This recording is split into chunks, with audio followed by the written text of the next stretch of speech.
It's Wednesday, and I'm here again to reach out to you, the family of First Presbyterian Church, wherever you might be. Thank you for all of the messages, the texts, and emails. They mean so much to all of us on staff, and I would urge you to keep doing that so we can stay in touch with each other. I'm glad that these devotionals are helping you.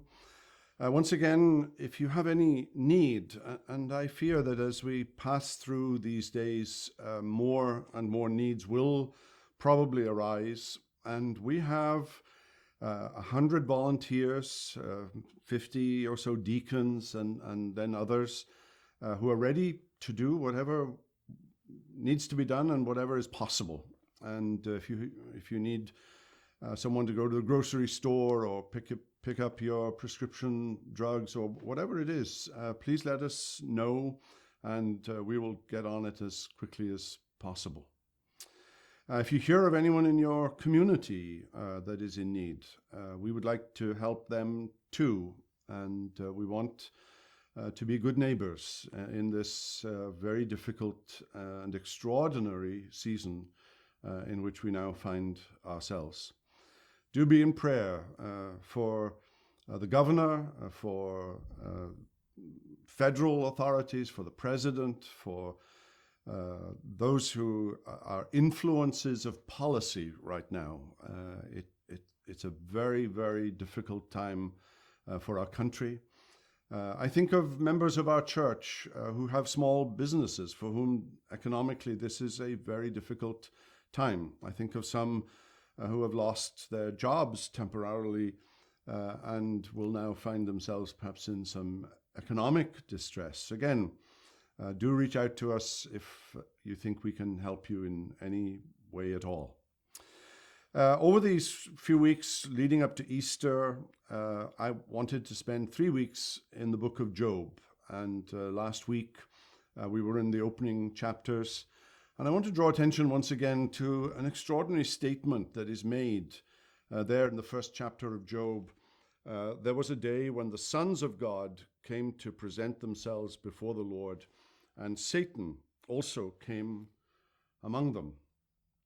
It's an extraordinary statement that Satan and his fallen angels are in a meeting with God. They're giving an account of themselves to God.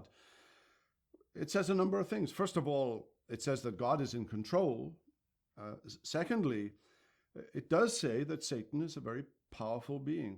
And we live in a world, as Christians, we live in a world that is not just the world that we can see and touch and hear, but we live in a supernatural world. There is a parallel universe to the one in which we live, where on one end of it, Satan dwells and his hordes, and on another level, and there's an unbridgeable gulf between the two. There is what we call heaven, where the redeemed of the Lord are, and where the angels and archangels are, and where Jesus in his ascended human body now is. And so as we pass through troubled times, we need to remember that we wrestle not against flesh and blood, but against principalities and powers, against the rulers of the darkness of this world. And that means that we need to pray. We need to ask the Lord now urgently to intervene. He has humbled the entire world through a piece of ribonucleic acid, a virus that we can't see. It looks pretty when you see pictures of it through an electron microscope, but it's part of the fall, and it's an evil thing, although God has employed it in his sovereignty to humble us. And as Christians, we need to see this as an opportunity to pray, to get on our knees and to ask the Lord to intervene. May tens of thousands, hundreds of thousands of people all over the world, may they come to know the Savior through this trial. May God's people be strengthened as they endure this trial.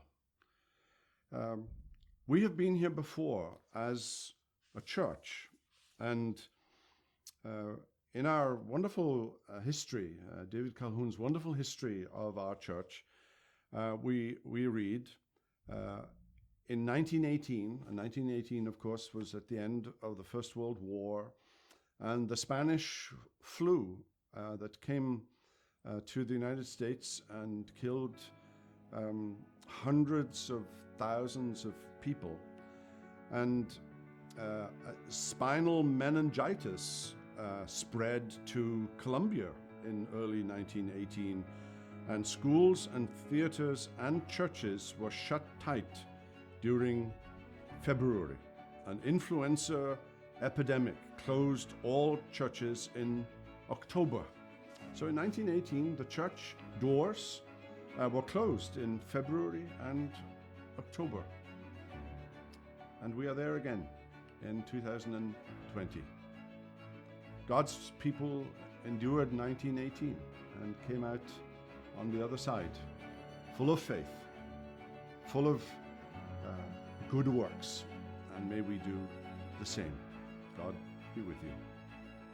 We hope you've enjoyed this video. If you have, and you want to make sure you get all of our content, not just videos, but podcasts and ministry updates, make sure you download our app. If you think you might have missed a video, click on our YouTube channel. A link should be down below. There you can see all of our videos, and if you want to make sure you don't miss anything in the future, hit subscribe. If you want to be one of the first ones to know when we release a video, hit that little bell icon. And if this video has blessed you, and you can think of someone else that it might help, use that share icon and send it to them. All, of course, for the edification of God's people and the glory of His name. Until next time, God bless.